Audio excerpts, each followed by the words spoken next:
அன்பான கடகராசி நேயர்களே, கடகராசிக்காரங்களை பொறுத்த வரைக்கும் சந்திரனை ராசி அதிபதியாக கொண்டவங்க, கடவுளை முழுசாக நம்பக்கூடியவங்க, தன்னம்பிக்கை நிறைஞ்சவங்க. உங்களை பொறுத்த வரைக்கும் தான் மட்டும் நல்லா இருக்கணும் அப்படிங்கிற சுயநலம் இருக்காது. தான் குடும்பம் நல்லா இருக்கணும், நண்பர்கள் நல்லா இருக்கணும், தன்னை சுற்றி இருக்கிற எல்லாருமே நல்லா இருக்கணும் அப்படிங்கிற பொதுநல குணத்தோடு தான் நீங்கள் வாழ்ந்துட்டுருக்கீங்க. தாயை போல அன்புள்ளம் கொண்டவங்களாக இருப்பீங்க. நல்லவங்க யார், கெட்டவங்க யார் அப்படின்னு தன்னுடைய வாழ்க்கையில் பிரித்து பார்க்க தெரியாது. தங்கிட்ட நல்லா பேசுகிறவங்களையும் பழகிறவங்களையும் முழுசாக நம்பக்கூடிய குழந்தை போன்ற மனம் படித்தவங்களாக இருப்பீங்க. அன்புக்காக அதிகமாக இயங்குவீங்க. காதல் விஷயத்தில் ரொம்பவே உணர்ச்சி பூர்வமாக இருப்பீங்க. தனக்கு பிடித்தவங்களுக்காக எப்படிப்பட்ட ரிஸ்கையும் எடுக்க தயங்க மாட்டீங்க. மனசாட்சிக்கு மட்டுமே கட்டுப்பட்டு நடக்கக்கூடியவங்க. ரொம்பவே தைரியசாலிங்களாக இருப்பீங்க. ஒருத்தர் தனக்கு கெட்டதையே செஞ்சாலும் அவங்களுக்கும் நல்லதை மட்டுமே செய்யக்கூடிய தூய்மையான உள்ளம் படைத்தவங்களாக இருப்பீங்க. இப்படி சிறப்பான குணங்கள் இருக்கக்கூடிய கடகராசி புனர்பூசம் நட்சத்திரம் 4ஆம் பாதம், பூசம் நட்சத்திரம், ஆயில்யம் நட்சத்திரம் இருக்கிறவங்களுக்கு கிரக நிலைகள் எப்படி இருக்குது அப்படின்னா, குடும்பஸ்தானத்தில் கேதுவும், அஷ்டமஸ்தானத்தில் ராகுவும், பாக்கியஸ்தானத்தில் சனியும் செவ்வாயும், தொழில் ஸ்தானத்தில் சூரியனும் புதனும், லாபஸ்தானத்தில் சுக்கிரனும் இருக்காங்க. இதன் காரணமாக பார்த்தீங்கன்னா குழந்தைகளுடைய விருப்பங்களை அறிஞ்சு அவங்களுடைய ஆசைகளை எல்லாமே நிறைவேற்றுவீங்க. தடைப்பட்ட செயல்களை எல்லாம் செஞ்சு முடிப்பீங்க. வீட்டுக்கு தேவையான புதிய பொருட்களை வாங்குவீங்க. பயனற்ற வீண் பேச்சுக்களை குறைச்சிக்கிறதும் குடும்ப உறவுகள் கிட்ட விட்டு கொடுத்து போகிறதும் உங்களுக்கு சிறப்பான பலன்களை கொடுக்க போகுது. கலை சார்ந்த பணிகளில் உங்களுக்கு ஆர்வம் உண்டாக்கும். வேலை செய்யக்கூடிய இடத்துல கூட வேலை செய்கிறவங்க உங்களுக்கு சாதகமாக செயல்படுவாங்க. பொழுதுபோக்குக்காக நீங்கள் செய்யக்கூடிய விஷயங்களில் உங்களுடைய உடலும் மனசும் பாதிக்காதபடி நீங்கள் நடந்துக்கணும். நீங்கள் ஆசைப்பட்ட விஷயங்களை எல்லாம் நிறைவேற்றி கொள்ளக்கூடிய காலமாக இது இருக்க போகுது. எந்த விஷயத்தை செஞ்சாலும் அதில் ஒரு புத்துணர்ச்சியோடு செயல்பட போகிறீங்க. உங்களுக்கு அறிமுகம் ஆகாதவர்கள் கூட உதவிகள் செய்வாங்க. உங்களுடைய முன்னேற்றத்துக்கு ஒரு காரணமாகவும் இருப்பாங்க. மனசுக்கு மகிழ்ச்சியான செய்திகள் கிடைக்கும். நீண்ட நாட்களாக இருந்த சிக்கல்களுக்கு தீர்வு கிடைக்கும். குடும்ப உறவுகள் கிட்ட இருந்த மன சங்கடங்கள் மற்றும் நெருக்கடிகள் விலகும். பொருளாதார ரீதியாக பார்த்தீங்கன்னா இது வரைக்கும் இருந்த வருமான தடைகள், வருமானத்திற்கும் அதிகமான செலவுகள், மருத்துவ செலவுகள் இதுவெல்லாம் இனி வரக்கூடிய காலங்களில் உங்களுக்கு படிப்படியாக குறையும். நீண்ட காலமாக தீர்க்க முடியாமல் இருந்த கடன் தொல்லைகளிலிருந்து வெளியே வர்றதுக்கு புதிய வழி கிடைக்கும். நிறைய நேரங்களில் உங்கள் வாழ்க்கையில் பின்னடைவில் வந்ததுக்கு என்ன காரணம் அப்படின்னு பார்த்தீங்கன்னா, புதுசாக நிறைய பிளான் எல்லாம் போடுவீங்க, ஆனால் அதை சரியாக ஃபாலோ பண்ண மாட்டீங்க. சரி இனிமேலாவது இதை செய்யணும் அப்படின்னு நினச்சிக்கிட்டு தான் இருப்பீங்க, ஆனால் அதை செயல்படுத்த முடியாது. ஏதாவது ஒரு தடைகள் வந்து உங்களுடைய கண்ணை மறைக்கும்.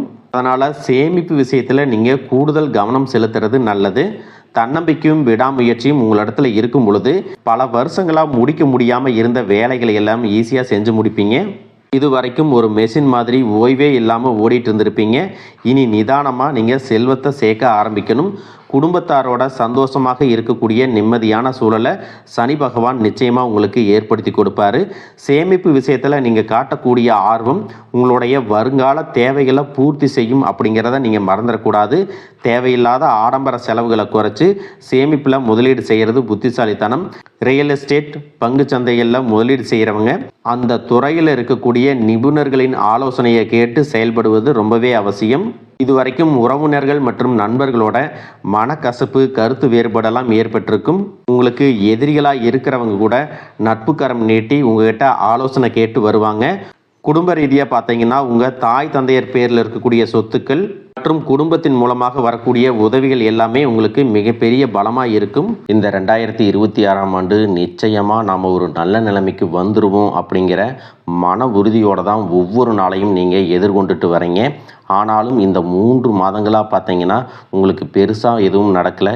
இருந்தாலும் இனி வரக்கூடிய நாட்களில் நிச்சயமாக நம்ம ஜெயிப்போம் அப்படிங்கிற நம்பிக்கையும் மன உறுதியும் உங்கள்கிட்ட அதிகமாகவே இருக்குது.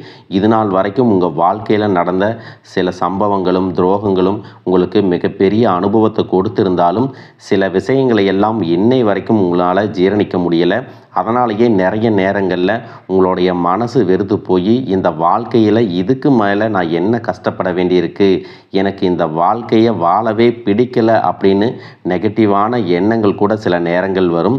இதுக்கெல்லாம் என்ன காரணமாக இருக்குது அப்படின்னு பார்த்தீங்கன்னா, நீங்கள் ஒரு லட்சியத்தோடு செய்யக்கூடிய ஒவ்வொரு நல்ல விஷயத்தை கெடுக்கிறதுக்கும், உங்கள் முன்னேற்றத்தை தடுக்கிறதுக்கும், உங்களை அவமானப்படுத்துறதுக்கும் இங்கே நிறைய நபர்கள் எல்லாம் முயற்சி பண்ணிட்டு தான் இருக்காங்க. ஆனாலும் அவங்களுடைய திட்டங்களையும் சதிகளையும் சூழ்ச்சிகளை எல்லாம் தாண்டி இப்போ வரைக்கும் நீங்கள் ஓரளவுக்கு நல்லா இருக்கீங்க அப்படின்னா, உங்ககிட்ட இருக்கக்கூடிய நல்ல எண்ணங்களும் கடவுள் பக்தியும் இதுவரைக்கும் நீங்கள் செஞ்ச தர்ம காரியங்களும் தான் உங்களை காப்பாற்றிட்டு இருக்கு. இதுக்கு முன்னாடி நல்ல நண்பர்களாக இருந்திருப்பாங்க, உறவுகளாக இருந்திருப்பாங்க. அவங்களுக்கே அவங்களுடைய சுயநலத்துக்காக சில துரோகங்களை எல்லாம் செஞ்சு உங்கள் வாழ்க்கையை கெடுக்கணும் அப்படின்னு நினைக்கும்போது யார் நல்லவங்க யார் கெட்டவங்க, இவங்க எந்த அளவுக்கு பொறாமையோடவும் வன்மத்தோடவும் இருந்திருக்கிறாங்க அப்படிங்கிறத ஓரளவுக்கு இப்போ புரிஞ்சிருப்பீங்க. இது எல்லாமே தெரிஞ்சும் கூட நீங்கள் என்னமோ பண்ணுங்க, மனசாட்சிக்கு விரோதமாக தப்பு செய்கிறவங்களுக்கு அந்த கடவுள் நிச்சயமாக உங்களுக்கு ஒரு தண்டனையை கொடுப்பார் அப்படின்னு தான் கடவுள்கிட்ட உங்கள் வேண்டுதலை வச்சுட்டு கடந்து போயிட்டுருக்கீங்க. இப்படி இருக்கக்கூடிய சூழ்நிலையில தான் தான் உண்டு தான் வேலை உண்டு அப்படின்னு இருக்கிறீங்க. உங்கள் மனசுக்குள்ளே 1000 கஷ்டம் இருந்தாலும் அதையெல்லாம் வெளியே சொல்லாமல் போலியாக சிரித்து சந்தோஷமாக இருக்கிற மாதிரி நடிச்சிட்டு இருக்கிறீங்க. இந்த வாழ்க்கை உங்களை எப்படி புரட்டி போட்டாலும் முடக்கி வச்சாலும் நீங்கள் எப்பவும் போல் சாதாரணமாக இருக்கிறதுனால உங்களை சுற்றி இருக்கிறவங்க எல்லாருமே இவங்களுக்கு என்னப்பா ஓஹோன்னு ஜாலியான வாழ்க்கை வாழ்கிறாங்க அப்படின்னு சொல்லுவாங்க. ஆனால் மனசில் நிம்மதி இல்லாமல் நிம்மதியாக தூங்க முடியாமல் நீங்கள் எவ்வளவு கஷ்டப்படுறீங்க அப்படிங்கிறது உங்களுக்கும் அந்த கடவுளுக்கும் மட்டும்தான் தெரியும். இந்த மாதிரி உங்கள் வாழ்க்கையில் திடீர்னு ஒரு பிரச்சனை வரும். உடம்பு சரியில்லை, ஹாஸ்பிட்டலில் பெருசாக செலவு வந்துருச்சு, பிஸ்னஸ் எல்லாம் லாஸ் ஆயிடுச்சு, திடீர்னு பண பிரச்சனை அப்படின்னு நீங்கள் முடங்கி போயிட்டா கூட உங்களுக்கு உண்மையாக கூடவே நின்று உதவி செய்கிறதுக்கோ ஆறுதலாக 4 வார்த்தை பேசுகிறதுக்கோ அவ்வளோ ஏங்க திரும்பி பார்க்க கூட ஆள் கிடையாது. ஏதோ தட்டு தடுமாறி நீங்களாகவே எந்திரிச்சு நிற்கிறப்போ உங்களை குறை சொல்கிறதுக்குன்னே நிறைய பேர் தேடி வருவாங்க. உங்கள் சொந்தக்காரங்க உங்கள் நண்பர்கள் ஒரு தேவை இருக்குதுன்னா மட்டும்தான் உங்கள்கிட்ட வருவாங்க. அந்த தேவை முடிஞ்சதுக்கப்புறம் உங்களை தூக்கி போட்டு போயிடுவாங்க. மறுபடியும் அவங்க வந்து உங்கள்கிட்ட உதவின்னு கேட்டால் அவங்க முன்னாடி செஞ்ச துரோகத்தை எல்லாம் மறந்துட்டு மறுபடியும் அவங்களுக்கு உதவி செஞ்சு ஏமாறக்கூடிய ஏமாளிகளாகவும் நீங்கள் இருப்பீங்க. இந்த வாழ்க்கையில் எப்படியாவது முன்னேறணும் அப்படிங்கிறதுக்காக தினம் தினம் கஷ்டப்பட்டு உழைக்கக்கூடியவங்களாக இருக்கீங்க. என்னுடைய வாழ்க்கையில் என் மனசாட்சிக்கு தெரிஞ்சு நான் யாருக்குமே கெடுதலையோ கஷ்டத்தையோ துன்பத்தையோ கொடுத்ததில்லை. எனக்கு மட்டும் ஏன் இந்த மாதிரியெல்லாம் நடக்குது அப்படின்னு பெரும்பாலான நபர்கள் நிறைய நேரத்தில் சொல்லிட்டு தான் இருக்கீங்க. உங்களை பொறுத்த வரைக்கும் ஒரு பிரச்சனை வரும், அது கொஞ்ச நாள் இருக்கும், அதுக்கப்புறம் அந்த பிரச்சனை போயிடும். இந்த மாதிரி பிரச்சனை வரும் போகும் அப்படிங்கிற நிலைமையில் தான் நிறைய பேர் இருக்கீங்க. நீங்கள் என்னதான் அந்த பிரச்சனையை தவிர்க்கணும் அப்படின்னு நீங்களாக ஒதுங்கி போனாலும் உங்களை சுற்றி இருக்கிறவங்க உங்களை சும்மா விடுறதில்ல. கூடவே இருக்கக்கூடிய சில குடும்ப உறவுகளும் எதையாவது ஒரு காரணத்தை சொல்லி குடும்பத்துக்குள்ளேயும் வெளியேயும் ஏதாவது ஒரு பிரச்சனைகளை கொண்டு வந்துட்டு தான் இருக்காங்க. இது வரைக்கும் உங்கள் வாழ்க்கையில் நடந்ததையெல்லாம் விட்டுருங்க. இதுக்கப்புறமா உங்கள் வாழ்க்கையில் சின்ன சின்ன விஷயங்களை மாற்றிக்கிறதன் மூலமாகவும் கடந்து போகிறதன் மூலமாகவும் உங்களுக்கு என்னென்ன நன்மைகள் கிடைக்க போகுது அப்படிங்கிறத பற்றி தான் இந்த வீடியோ பதிவில் முழுசாக பார்க்க போகிறோம். முதலாவதாக பார்த்தீங்கன்னா, மேசராசியில் இருக்கக்கூடிய சூரியனும் சுக்கிரனும் சுக்கிர ஆதித்ய யோகத்தை கொடுக்க போகிறாங்க. சூரியனும் சுக்கிரனும் இணையக்கூடிய இந்த சுக்கிர ஆதித்ய யோகம் பார்த்தீங்கன்னா ஜோதிடத்தில் அதீத செல்வ செழிப்பு, ஆடம்பர வாழ்க்கை மற்றும் ராஜயோக பலன்களை கொடுக்கும் அப்படின்னு சொல்லியிருக்காங்க. இந்த யோகத்தின் காரணமாக உங்களுக்கு பணவரவு, கலைத்துறையில் வெற்றி, திருமண வாழ்க்கை மகிழ்ச்சி மற்றும் திடீர் யோகங்கள் எல்லாமே கிடைக்க போகுது. எதிர்பாராத பணவரவு, செல்வ செழிப்பு மற்றும் ஆடம்பரமான வாழ்க்கை உங்களுக்கு அமையும். சினிமா, டெக்ஸ்டைல்ஸ் மற்றும் ஆபரணங்கள் சார்ந்த தொழில்களில் இருக்கிறவங்களுக்கு அபரிமிதமான லாபம் கிடைக்க போகுது. சூரியனின் சேர்க்கையால் சமூகத்தில் செல்வாக்கு, பெயர், புகழ் மற்றும் ஆளுமை திறன் உங்களுக்கு அதிகரிக்கும். அடுத்ததாக பார்த்தீங்கன்னா, கடகராசியில் உச்சம் அடையக்கூடிய குருவால் உங்களுடைய தன்னம்பிக்கை உயரப்போகுது. குடும்பத்தில் மகிழ்ச்சி கூடும். நீண்ட நாள் உடல் ஆரோக்கியம் இல்லாமல் இருந்தீங்கன்னா மீண்டும் உங்கள் உடல்நிலை சரியாகும். புதிய சொத்துக்கள் மற்றும் வாகனங்கள், செல்வம் சேர்க்கை இது எல்லாம் ஏற்படும். ஜூன் மாதத்தில் நடக்கக்கூடிய குரு பெயர்ச்சி கடகராசியில் உச்சம் அடைஞ்சு திருமண முயற்சிகளை வெற்றி கொடுப்பாரு. குடும்பத்தில் இருந்து வந்த பிரச்சனைகளை எல்லாம் தீர்த்து மகிழ்ச்சியான சூழல் உருவாகும். புதிதாக வேலை தேடிட்டு இருக்கிறவங்களுக்கு வேலை கிடைக்கும். வேலையில் இருக்கிறவங்களுக்கு பதவி உயர்வு, இடமாற்றம் மற்றும் புதிய பொறுப்புகள் எல்லாமே கிடைக்கும். மாணவர்களுக்கு கல்வி சிறக்கும். வெளிநாடு செல்வதற்கான வாய்ப்புகள் உருவாகும். நீண்ட நாட்களாக இருந்த நோய் உங்களுக்கு நீங்கும். மன அமைதியும் நேர்மறையான ஆற்றலும் அதிகரிக்கும்.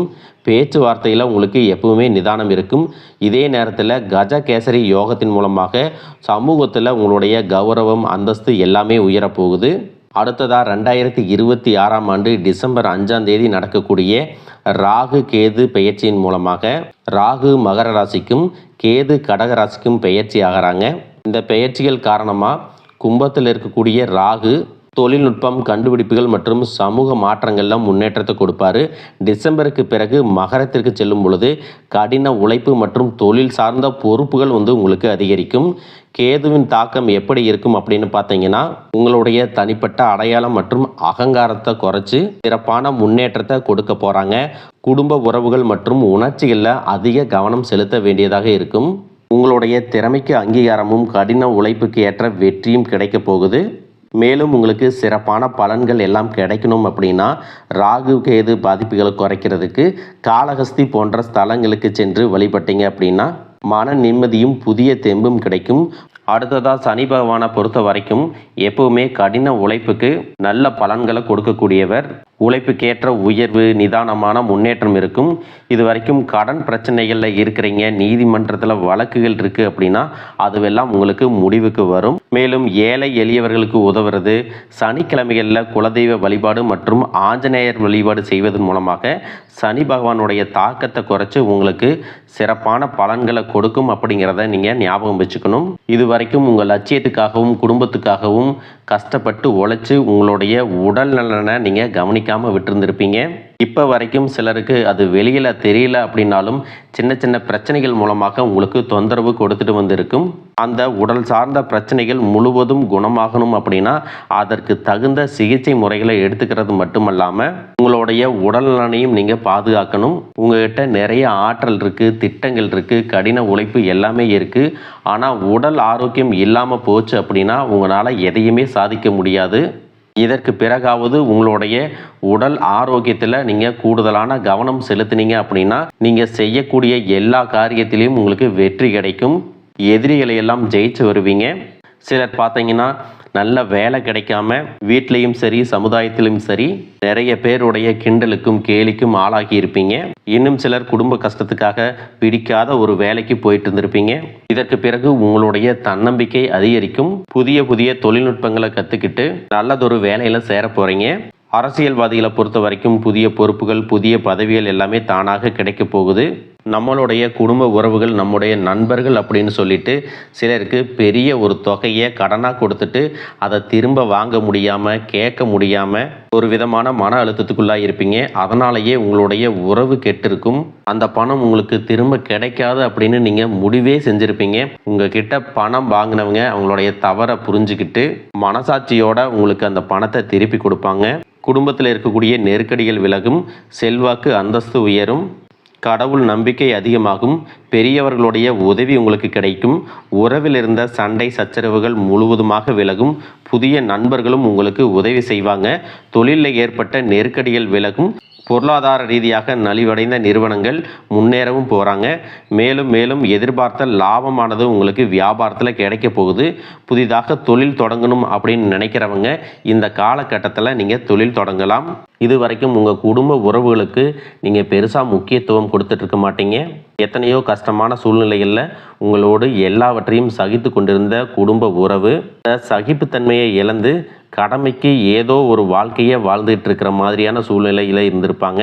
என்னதான் நீங்கள் குடும்ப உறவுகளை பத்திரமா பார்த்துக்கிறேன், எல்லாத்தையும் பூர்த்தி செஞ்சு கொடுக்குறேன் அப்படின்னு சொன்னாலும் குடும்ப உறவுகள் கிட்ட நீங்கள் மனம் விட்டு பேசணும். நீங்கள் 20 வயசில் இருந்தாலும் சரி, 70 வயசில் இருந்தாலும் சரி, குடும்பத்தில் இருக்கிறவங்களுடைய மனநிலையை நீங்கள் எல்லா கட்டத்திலையும் புரிஞ்சுக்கணும். அவங்களுடைய வார்த்தைகளுக்கு மதிப்பு கொடுத்து சில விஷயங்களை திருத்திக்கிட்டும் சில விஷயங்களை மாற்றிக்கிட்டும் நீங்கள் இருந்தீங்க அப்படின்னா உறவுகள் உங்களை தலையில் தூக்கி வச்சு கொண்டாடுவாங்க.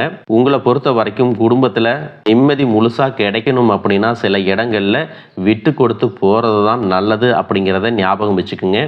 இதையெல்லாம் சரியாக செய்யாத காரணத்தினால தான் நிறைய பேருடைய குடும்பத்தில் கணவன் மனைவியாக இருப்பாங்க, வெளியே போவாங்க வருவாங்க, ஆனால் உண்மையான அந்யோன்யம் இருக்காது, சரியாக பேசிக்க கூட மாட்டாங்க.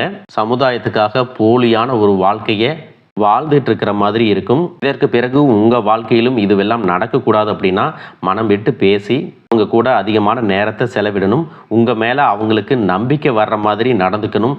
பணம், வசதி, வாய்ப்புகள் எல்லாருக்கும் தேவை அப்படின்னாலும் அதை வச்சு நிம்மதியான அழகான ஒரு வாழ்க்கையை வாழ முடியாது. கோடீஸ்வரனாக இருக்கவங்க கூட கஷ்டப்படுறதையும், ஏழைகளாக இருக்கிறவங்க கூட சந்தோஷமாக இருக்கிறதையும் நம்மளால் பார்க்க முடியுது. சின்ன சின்ன விஷயங்களை கூட சரியாக பேசி முடிக்காத காரணத்தினால தான் பெரிய பெரிய பிரிதல்கள் எல்லாமே வருது. இன்னும் சிலருக்கு பார்த்தீங்கன்னா விவாகரத்து வரைக்கும் கூட போயிடுது. இந்த மாதிரியான விஷயங்கள் எல்லாமே உங்கள் வாழ்க்கையில் நடக்கிறதுக்கு நீங்கள் மட்டுமே முழுமையான காரணம் இல்லை. உங்களை மட்டுமே குற்றம் சொல்லிட முடியாது. சில கிரகங்களுடைய பார்வை, தசா புத்தியினோட பலன்கள் காரணமாகவும் இதுவெல்லாம் நடக்கும். சில ஜோதிட சூட்சமங்களை எல்லாம் நீங்கள் புரிஞ்சுக்கிட்டு சரியான விஷயங்களை மட்டும் செஞ்சீங்க அப்படின்னா உங்களுடைய வாழ்க்கையிலும் நல்லது நடக்கும். நீங்கள் விவாகரத்தே வாங்கியிருந்தால் கூட 2 பேருடைய உள்ளத்திலும் தூய்மையான புரிதல் வர வரைக்கும் உண்மையாக நடந்துக்குங்க. உங்கள் வாழ்க்கையில் நடந்த சம்பவங்கள் எந்த மாதிரி சுச்சுவேஷனில் நடந்துச்சு அப்படின்னு மற்றவங்க சூழ்நிலையில் இருந்து உணர்வுபூர்வமாக நினச்சி பாருங்கள். நிச்சயமாக உங்கள் மனசுக்குள்ளே மிகப்பெரிய மாற்றம் வரும். இந்த மாற்றத்தின் காரணமாக குடும்ப உறவுகள் மீண்டும் சேருவாங்க. இதுவெல்லாம் உடனே நடக்கலை அப்படின்னாலும் சில மாதங்களில் ஒன்றாக சேர்வதற்கான வாய்ப்புகள் இருக்குது. இந்த வாய்ப்புகள் சரியாக அமையும் போது நீங்கள் அதை பயன்படுத்திக்கிட்டீங்கன்னா உங்களுடைய வாழ்க்கை உங்களுக்கு பிடிச்ச மாதிரியே மாறும். உங்ககிட்டிருந்து வெளிப்படக்கூடிய தனி மனித ஒழுக்கம் மற்றும் மது மற்றும் போதை பழக்கங்களிலிருந்து விலகி இருக்கிறது. ஆரோக்கியமான உணவு பழக்க வழக்கங்கள் காரணமாக பல நாட்களாக விலகி இருந்த உறவுகள் மீண்டும் உங்களோடு வந்து சேரப்போகிறாங்க. புதிய நட்பும் நண்பர்களுடைய தொடர்பும் உங்களுக்கு ஏற்படும். இதுவரைக்கும் வாழ்ந்த வாழ்க்கையை விட வித்தியாசமான புதியதொரு வாழ்க்கையை இனி வாழ போகிறீங்க. உங்களுடைய நல்ல எண்ணங்களுக்கு எப்பவுமே உங்களுக்கு நல்லதே தான் நடக்கும். நம்பிக்கையோட ஒவ்வொரு அடியும் எடுத்து வைங்க. வாழ்க வளமுடன், வாழ்க பல்லாண்டு.